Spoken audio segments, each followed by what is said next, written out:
अर्थात मनुष्य जैसे कर्म करता है उसको वैसा ही फल मिलता है। भाई वो कहते नहीं कि लगाया पेड़ बबूल का तो आम कहाँ से पाओगे। हम तो भाई अगर आप गेहूं बोओगे तो गेहूं ही तैयार होगा। हाँ, अगर आप धान लगाओगे तो धान की फसल ही मिलेगी, चावल मिलेंगे। पहले धान मिलते फिर चावल आते हैं ना, क्योंकि आप जिसकी खेती करोगे वही मिलेगा, जैसा कर्म करोगे वैसा ही फल आपको मिलेगा। आप कथा करोगे, सत्संग करोगे, सत्संग का अर्थ होता है संतों का सत्संग, और आप जैसी संगति करोगे आप वैसे ही बनोगे। भैया कोई रोड से निकले बाहर, अब कोई खड़ा हो और पूछे कि भाई क्या हो रहा है अंदर, तो बोला जाएगा भागवत कथा हो रही। अच्छा बैठे कौन है? भक्त बैठे। अब यहाँ पर हम बैठे तो हम क्या कहलाएंगे? भक्त। अब हम में वो भाव था, भाव नहीं था, लेकिन फिर भी हम कहलाए गए भक्त। क्यों? क्योंकि हमने पंडाल का संग किया। पंडाल की ये महिमा है कि हम यहाँ पर बैठने के बाद भक्त हो जाते हैं। तो कहने का अर्थ ये है कि मनुष्य जैसा संग करेगा वो वैसा ही बनेगा। जैसा खाओ वन वैसा हो मन, जैसा पियो पानी वैसी हो वाणी। तो जैसा आप संगति करोगी, जैसे संगति करोगी आप वैसे ही आप बनेंगे। तो संगति अच्छी होनी चाहिए, और संतों का संग करेंगे वो हमको क्या सिखाएंगे?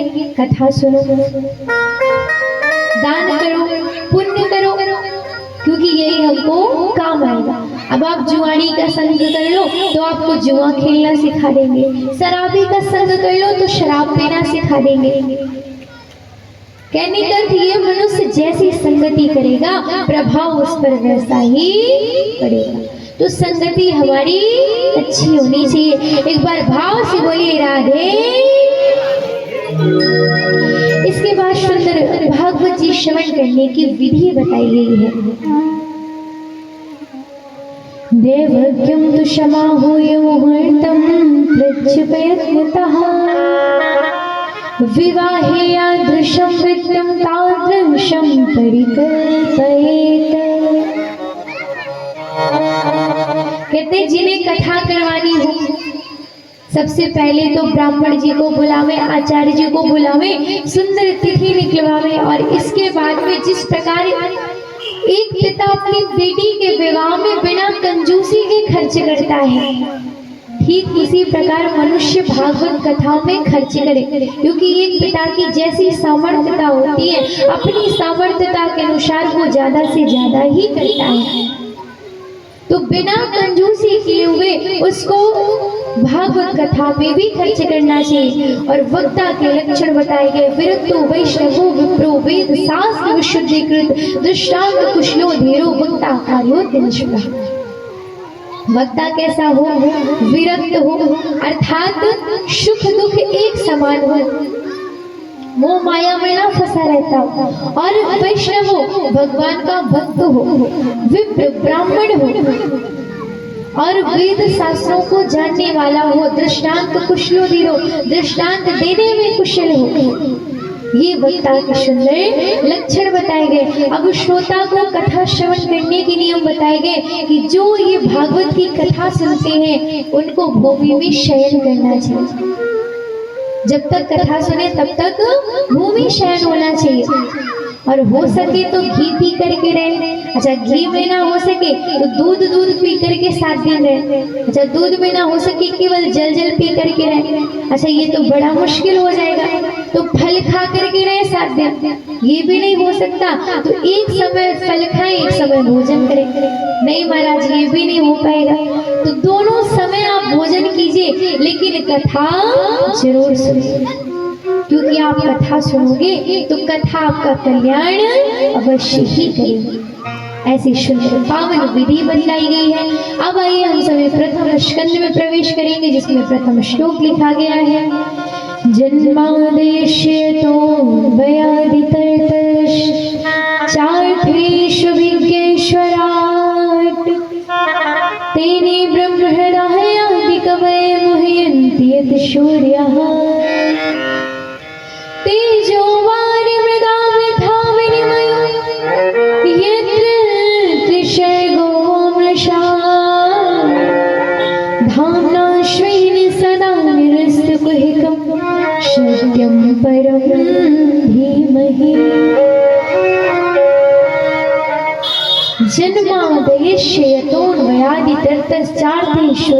स्वराट, अर्थात जिनका स्वराट स्वरूप है, चतुर्भुज रूप है, जो शंख चक्र गदा पद्म धारण किए हुए हैं, गले में सुंदर वैजंती माला शोभायमान हो रही है, ऐसे श्री हरि जो इस धरा धाम में अवतरित होते हैं, जन्म लेते हैं, और जन्म लेकर के जिन्होंने अपने सुंदर स्वरूप के द्वारा ब्रह्मा आदि देवताओं को अपनी माया में मोहित कर लिया है, और जो इस धरा धाम में आकर के जन्म कहीं और लेते हैं और पले बड़े कहीं और अपनी लीलाओं के द्वारा नभ, जल, आकाश और पृथ्वी सब पर कृपा करी।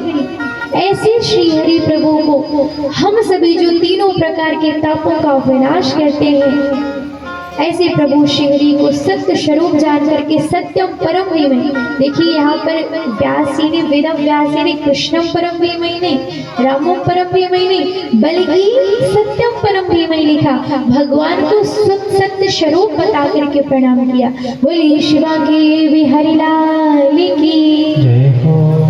अब रामम परम धीमहि होता, कृष्णम परम धीमहि होता, तो भाई कुछ लोगों को लगता कि रामम परम धीमहि तो राम भगवान के भक्तों की कथा, हाँ, कृष्णम परम धीमहि कृष्ण जी के भक्तों की कथा। लेकिन किसको प्रणाम किया गया? सत्य को, क्योंकि इस संसार में सत्य से बड़ा कोई भी दूसरा धर्म नहीं है। धर्म न दूसर सत्य समाना। क्योंकि कुछ लोग जो भाई शिव भक्त हैं तो वो कहेंगे हम तो शिव जी की कथा सुनेंगे, जो राम भक्त हम तो राम जी की कथा सुनेंगे। लेकिन एक बात बताएं भैया, भगवान अलग नहीं, भगवान एक है, परम पिता परमात्मा परम ब्रह्म एक है। जैसे ये हमारा हाथ एक, लेकिन उंगलियों में बटा, अलग अलग कार्य के लिए, तो इसी प्रकार परमात्मा एक है, लेकिन अनेक कार्य करने के लिए अनेक अनेक रूप में बट गए हैं। तो भगवान को कभी अलग मत समझिएगा, सब भगवान तो एक ही। जैसे आपने सुना कि भगवान ने नरसिंह रूप धारण किया और प्रहलाद जी को हिरण्यकश्यपु से छुड़वाया, हिरण्यकश्यपु को मारा, प्रहलाद जी पर कृपा कर। कौन सा रूप धारण करके? नरसिंह रूप। लेकिन दुर्गा चालीसा किसने पढ़ी है? हाँ, आपने उसमें आपने पढ़ा होगा, धरा रूप नरसिंह को अम्बा, प्रकट भई पाड़कर खम्बा, रक्षा करी प्रहलाद बचायो, हेड़ा उसको स्वर्ग पठायो। एक तो उदाहरण ये हो गया। दूसरा श्रीमद् देवी भागवत में साफ साफ वर्णित है, क्योंकि जब परमात्मा कोई भी कार्य करते हैं अर्थात भक्तों पर कृपा करते हैं तो देवी मैया सहायता करती है। सब परमात्मा एक होते हैं, वही एक स्वरूप बनकर के कृपा करते हैं। देवी भागवत में साफ साफ वर्णन आता है इसका। तो परमात्मा अलग नहीं है, बल्कि वो एक है, वही शक्ति है, वही देव है। इसके बाद बड़ा ही सुंदर पावन वेद व्यास जी लिख रहे हैं, धर्म प्रोजित कैतवोत्र पर्व निर्मत शराणां शता वेद्यं वास्तवमत्र वस्तु शिविदं तापत्रयोन्मूलनम्।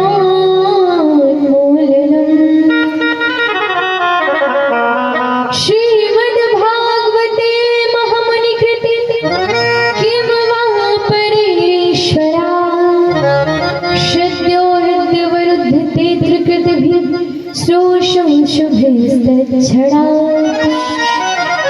धर्म प्रोजित कैत गोत्र परमो, अर्थात ये जो भागवत जी इनके श्रवण का अधिकारी कौन है? जो मत्सरता से दूर रहता हो, अर्थात जिसके मन में दूसरे के प्रति ईर्ष्या भावना रहती है। और हम भी क्या है भैया? दादाजी बताइएगा, मनुष्य अगर दूसरे व्यक्ति को सुखी देखे तो उसे दुख हो जाता है। आज कलयुग के समय में मनुष्य अपने दुख से दुखी नहीं बल्कि दूसरों के सुख से दुखी होता है। उसके घर में इतना सुख क्यों है? उसे ये चिंता नहीं कि हम दुखी क्यों हैं, हमारे घर में ये परेशानी, लेकिन उसे चिंता हो जाती है अगला सुखी क्यों है। यही सबसे बड़ा दुख है। तो भागवत सुनने का अधिकारी कौन? जो मत्सरता से दूर रहता हो, जिसके मन में दूसरे के प्रति ईर्ष्या न रहती हो, भाई इस भागवत जी को सुन सकता है। और जिसने भागवत जी को सुन लिया सो भागवत जी उसके तीनों प्रकार के तापों का विनाश करके उसका कल्याण भी कर देती है।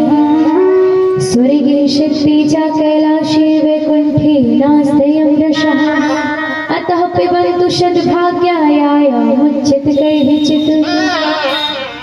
कहते हैं जो भागवत की कथा है, आप स्वर्ग चले जाइए, वैकुंठ चले जाइए, कैलाश चले जाइए, कहीं भी आपको नहीं मिलेगी। और ये कथा कहीं मिलेगी तो मिलेगी, कहीं सुलभ है, वो केवल इस धराधाम। देवता तरसते इस कथा को सुनने के लिए, क्योंकि उनको ये कथा सुनने के लिए मिल जाए, वो धराधाम में आते हैं कथा सुनने के लिए। हनुमान जी महाराज तो जहाँ पे कथा होती वहां पे विराजमान होते हैं। ये कथा कहीं मिलेगी भैया, भजन करने के लिए कहीं मिलेगा तो वो केवल और केवल इस धराधाम में मिलेगा। इसके अलावा आप कहीं भी चले जाओ, स्वर्ग चले जाओ, वैकुंठ चले जाओ, वहां कथा मिलने वाली नहीं है। इसीलिए आप सभी बड़े ही भाव के साथ इस कथा को श्रवण करें। इसके बाद में बड़ी ही पावन सुंदर भगवान के अवतारों की कथा बताई जाती है। ये बताइए भैया भगवान के कितने अवतार हुए हैं? आपको पता है भगवान के मुख्य रूप से धराधाम में कितने अवतार हुए? 24, जिसमें कि आइए हम सभी नाम सुनेंगे। प्रथम अवतार सनक, सनंदन, सनातन और सनत कुमार, सनकादि मुनीश्वर के रूप में हुआ। देखिए वैसे तो जब भक्त भाव से पुकारता है ना भगवान को, भगवान स्वतः ही प्रकट हो जाते हैं, भगवान तुरंत प्रकट हो जाते हैं। क्योंकि जहाँ भक्ति की हाँ भगवान वहाँ, भगवान को भक्त बुलाए बस भगवान तुरंत जाते हैं, बस बुलाने की देर है। तो प्रथम अवतार सनकादि मुनीश्वर के रूप में, और दूसरा अवतार वराह के रूप में, तीसरा अवतार देवर्षि नारद जी के रूप में, और चौथा अवतार भगवान नर नारायण के रूप में लेते हैं। पांचवा कपिल देव के रूप में, छठवां दत्तात्रेय जी के रूप में, सातवां भगवान यज्ञ नारायण के रूप में, आठवां ऋषभ देव के रूप में, नवां पृथु रूप में, तथा दसवां भगवान का होता है मत्स्य अवतार, 11वां कच्छप अवतार, 12वां धन्वंतरी जिसमें भगवान अमृत का कलश लेकर के आते हैं और अमृत पान करते हैं देव सारे। और इसके बाद में भगवान का 13वां अवतार मोहिनी रूप में, 14वां नरसिंह रूप में, 15वां वामन तथा 16वां भगवान का परशुराम अवतार, 17वां व्यास जी के रूप में, 18वां राम जी के रूप में, 19वां बलराम जी के रूप में, 20वां कृष्ण जी के रूप में, तथा भगवान का 21वां अवतार हरि रूप में होता है,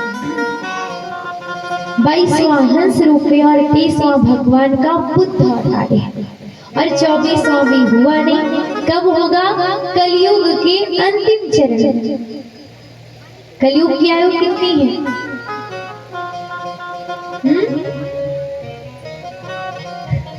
पता है?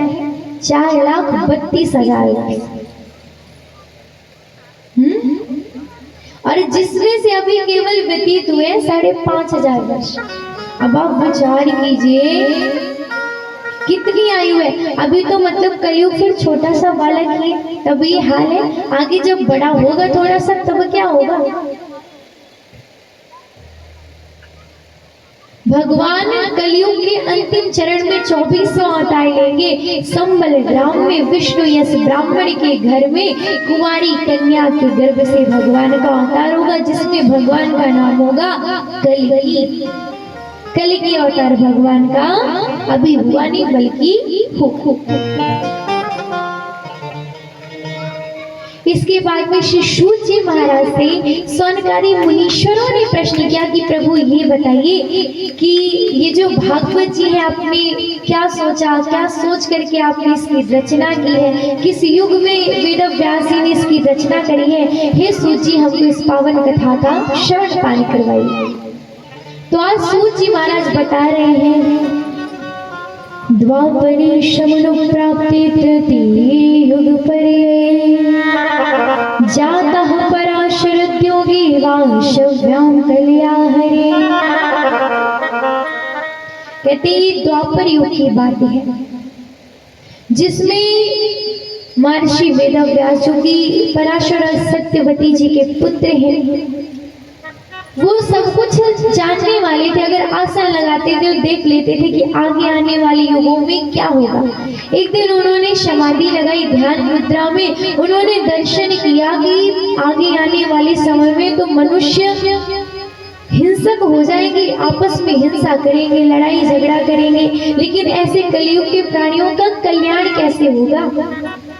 अब संत जनों का स्वभाव देखिए, वो हमारे कल्याण की चिंता करते थे और हम लोग बस अपने कल्याण की चिंता। तो वेद व्यास जी ने क्या किया, वेदों की रचना की, लेकिन उन्होंने देखा कि ना तो वेदों को सब पढ़ सकते, ना ही वेदोच्चारण सब श्रवण कर सकते। व्यास जी बेचारे बड़े दुखित होकर के बैठे थे। तभी आज उनके सामने नारद जी आए। नारद जी को देखा, व्यास जी प्रसन्न हुए। वेद व्यास जी से नारद जी ने पूछा, हे व्यास जी आप इतने दुखित क्यों हैं। तो वेद व्यास जी ने कहा, मुझे चिंता हो रही कि कलयुग के प्राणियों का उद्धार कैसे होगा, उनका कल्याण कैसे होगा।